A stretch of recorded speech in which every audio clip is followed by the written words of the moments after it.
আসলে আমরা নারীরা দুঃখী। স্বামীরা যখন পরকীয়াতে পড়ে যায়, তার চোখ দুটি নষ্ট হয়ে যায়। তাদের কাছে আর বউকে ভালো লাগে না।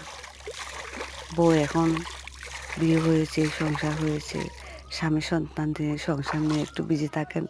গোছাইতে থাকতে পারে না, সারাক্ষণ কাজ করবে না, গোছাই থাকবে। একটু টাইটপিট কাপড় পরে না, একটু স্যান মারে না।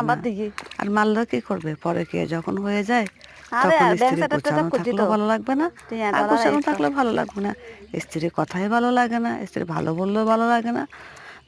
আর বাহিরের নারীদের সাথে কি সুন্দর, জান কলিজা লক্ষ্মী, তোমার ছাড়া বাঁচবো না, তোমার ছাড়াই হব না, তোমাকে ছাড়া আমি মরে যাবো, সেটা বলে। আর স্ত্রী যদি পায়ে ধরে বসে কান্না করে, স্বামী তুমি ছাড়া আমার কিছু নেই, তুমি ছাড়া স্বামী তো মোটেও বোঝা যায় না।